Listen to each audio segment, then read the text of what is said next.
बच्चों आज हम लोग पढ़ेंगे वीरांगना रानी लक्ष्मीबाई की कहानी। जिन वीरों ने देश को आज़ाद कराने के लिए अपनी जान की बाजी लगा दी, उनमें झांसी की रानी लक्ष्मीबाई का नाम सबसे पहले लिया जाता है। बचपन में लक्ष्मीबाई का नाम मनु था। वह अपने पिता की अकेली संतान थी। मनु बहुत साहसी और निडर लड़की थी। कैसी भी मुश्किल आने पर वह कभी घबराती नहीं थी। उसे तीर तलवार चलाने और बंदूक का निशाना लगाने में बड़ा आनंद मिलता था। उसे घुड़सवारी का भी बड़ा शौक था। जब मनु बड़ी हुई तो उसका विवाह झांसी के राजा गंगाधर राव के साथ हुआ। अब वह झांसी की रानी लक्ष्मीबाई बन गई। कुछ दिन बाद उनके यहाँ एक पुत्र का जन्म हुआ। सारी झांसी में आनंद सा छा गया, लेकिन यह आनंद ज़्यादा दिन नहीं रहा। कुछ महीने बाद उनका पुत्र बीमार पड़ा और चल बसा। कुछ समय बाद गंगाधर राव भी बीमार पड़ गए। जब उनके बचने की कोई आशा नहीं रही तो उन्होंने 5 वर्ष के एक बालक को गोद ले लिया। बालक का नाम दामोदर राव रखा गया। बालक को गोद लेने के कुछ ही दिन बाद गंगाधर राव चल बसे। रानी बहुत दुखी हुई। जब उन्होंने झांसी के शासन की बागडोर स्वयं संभाल ली। वे प्रजा की भलाई का सदा ध्यान रखती थी, इसलिए प्रजा भी उनका बहुत सम्मान करती थी और उन्हें बहुत प्यार करती थी।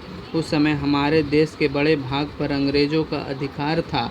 वे सारे भारत पर अपना अधिकार करना चाहते थे। वे धीरे धीरे दूसरे छोटे राज्यों को अपने राज्य में मिलाते जा रहे थे। उन्होंने यह नियम बना दिया था कि जो राजा बिना संतान के मरेगा तो उसका राज्य अंग्रेज राज्य में मिला लिया जाएगा। लक्ष्मीबाई ने पुत्र को गोद ले लिया था, पर अंग्रेज़ों ने इसे नहीं माना। उन्होंने झांसी पर अधिकार करने के लिए अपनी सेना भेज दी।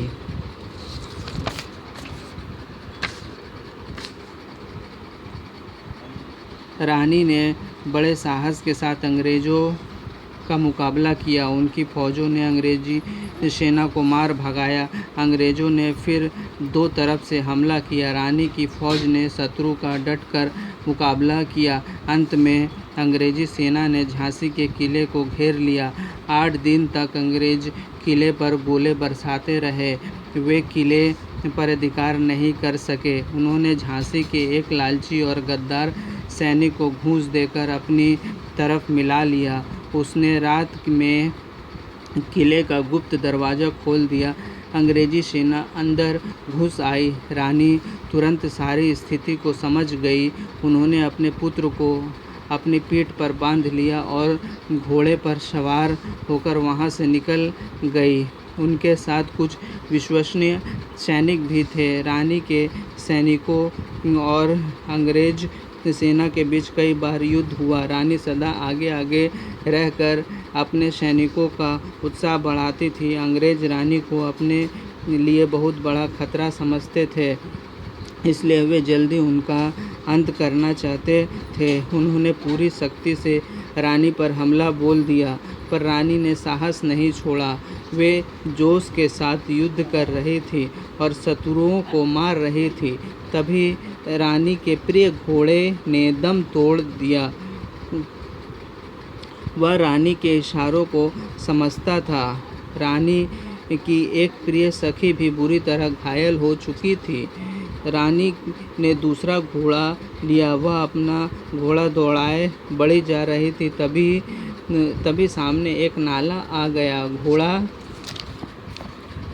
घोड़ा नया था, अड़ गया। वह इतने में अंग्रेज घुड़सवार आ गए। रानी चारों ओर से शत्रुओं से घिर गई। वे बुरी तरह से घायल भी हो गई थी, पर रानी के विश्वसनीय सैनिक उन्हें अंग्रेजी सेना के बीच से निकाल लाए। रानी की आवाज़ डूबती जा रही थी। उन्होंने बुदबुदाती आवाज़ में कहा, मेरा अंत निकट है। तुम लोग मेरे शरीर को जल्दी से जल्दी जला देना, जिससे शत्रु मेरे शव को भी न छू सके।